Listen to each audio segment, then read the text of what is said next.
윤석열 정부 기어이 일본의 국제 관함식에 참가합니다. 일본의 해상자위대 창설 70주년 기념 관함식입니다. 관함식에 참가할 것인가에 대한 논쟁은 이미 몇 달 전부터 이어져 왔습니다. 우리 해군이 어떻게 일본의 우길기에 경례를 할 수 있냐는 것입니다. 이에 정부에서는 우길기와 일본의 자위함기는 모양이 다르다며 궁색한 변명을 내놨습니다. 일본 외무성에서 내놓은 우길기 홍보자료에서 해상자위대의 자위함기는 우길 모양을 하고 있다고 공개하고 있습니다. 일본에서 자위함기는 우길기라 함에도 불구하고 윤석열 정부에서만 아니라고 우기고 있는 것입니다. 우길기에 경례를 하느냐 마느냐의 논쟁은 정부의 궁색한 변명으로 일본의 자위함기는 우길기냐 아니냐의 논란으로 이어지고 있는데, 중요한 것은 윤석열 정부의 친일 행각이 도를 넘어서고 있다는 것입니다. 이미 선거 시절부터 일본의 자위대가 유사시에 우리 땅에 들어올 수 있다는 가능성을 열어둔 윤석열 정부. 윤석열 정부는 본격적인 임기가 시작된 이후 친일 행각 더욱 본격화되었습니다. 일본과의 미래지향적 관계를 언급하며 관계 개선을 구걸하는 모습을 이어가더니 8.15 경축사에서는 일본을 함께 힘을 합쳐야 할 이웃이라 칭했습니다. 당시 일본에선 정치인들의 야스쿠니 신사 참배가 이어지고 기시다 총리까지 나서서 곡물 복납을 진행하고 있었습니다. 이런 파렴치한 일본을 이웃처럼 생각하는 윤석열 정부. 최근에는 독도 해상 인근에서 일본을 끌어들여 한미일 해상훈련을 벌이기도 했습니다. 그러면서 한다는 소리가 불이 났는데 이웃과 함께 손잡는 것은 당연하다는 것이었습니다. 우리나라에 침략해 들어와 씻을 수 없는 상처를 남겼던 일본입니다. 살인, 강도, 강간, 고문, 학살, 말로 닿을 수 없는 온갖 범죄를 벌였던 일본이 어떻게 이웃이 될 수 있습니까? 그저 가까이 있으면 이웃이 되는 것입니까? 그런 범죄자들이 가까이 있으면 오히려 더 경계하고 불안하기 마련입니다. 그런데 그들을 이웃이라며 우리나라 땅에 다시 발딛게 하는 것은 아닌지 우려스럽습니다. 이는 괜한 걱정이 아니라 점점 현실이 되어가고 있습니다. 과거 만행에 대해 반성하고 사과한다고 해도 불안은 쉽게 가시지 않을 것입니다. 오히려 과거사는 덮어버린 채 사과와 반성 따위는 아예 생각조차 하지 않는데 파렴치하고 뻔뻔한 모습을 보이고 있는 일본입니다. 과거 강제징용 노동자에 대한 배상 판결에 한국 정부에게 해결책을 요구하고 있으니 더 이상 무슨 말이 필요하겠습니까? 여기에 윤석열 정부는 일본 전범기업의 재산 처분에 대한 법원 판결을 앞두고 외교적 해결책을 찾기 위해 노력하고 있다는 의견서를 제출하며 대법원의 심리를 지연시켰습니다.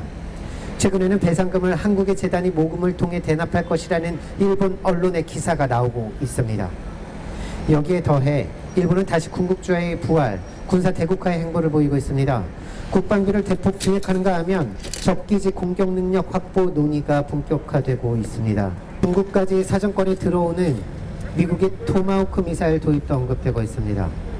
이런 뻔뻔하게 그지없는 일본이 해상자위대 70주년이라며 관함식을 벌이는데 참가하여 우길기에 경례를 한다는 게 얼마나 치욕스러운 일입니까?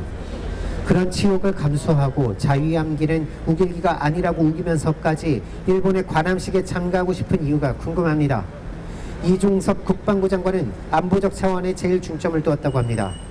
일본의 관함식에 참가하면서 국가 안보 차원이라는 것, 결국 우리의 안보를 일본에 기대겠다는 것 아니겠습니까? 살인자에게, 강도에게, 강간범에게 안전을 책임져 달라고 부탁하는 것과 무엇이 다릅니까? 이런 말도 안 되는 지옥적인 친일적인 발상은 어디서 시작되었을까요? 일본을 이웃이라 하는 대통령의 친일, 과거 조선은 안에서 썩어서 자멸했다는 여당 대표의 식민사관까지 뼛속부터 4대 굴종에 길들여져 미국만을 추종하는 습성이 고스란히 반영된 결과는 아닐까 생각합니다. 미국은 중국을 압박하기 위해 군사, 경제, 정치 등 모든 분야에서 온 힘을 기울이고 있습니다. 여기에 미국은 자국의 피해 없이 군사적으로 중국을 압박해줄 돌격대가 필요했죠.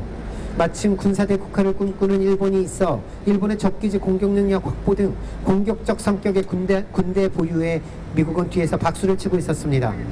그리고 윤석열 정부 스스로 불구덩이에 뛰어드는 것을 알기는 하는 건지 미국의 자랑스러운 돌격대가 되어 미국 무기를 들여오고 전쟁 연습에 여념이 없습니다. 여기에 한미일 군사협력이 미국에겐 필수적인 과제가 되었습니다. 여기서 한일 간 과거사 문제가 있었죠.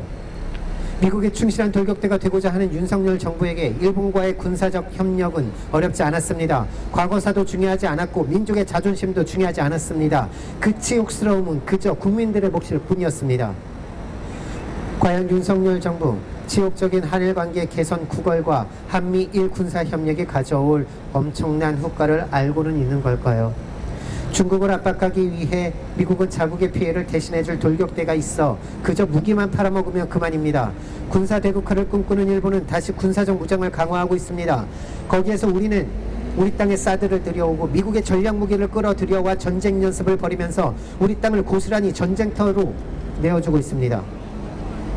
윤석열 정부가 일본 관함식에 참가하여 우길기에 격리하는 것, 일본과의 관계 개선을 구걸하는 것이고 한일 관계 개선과 함께 한미일 군사협력으로 이어질 것입니다.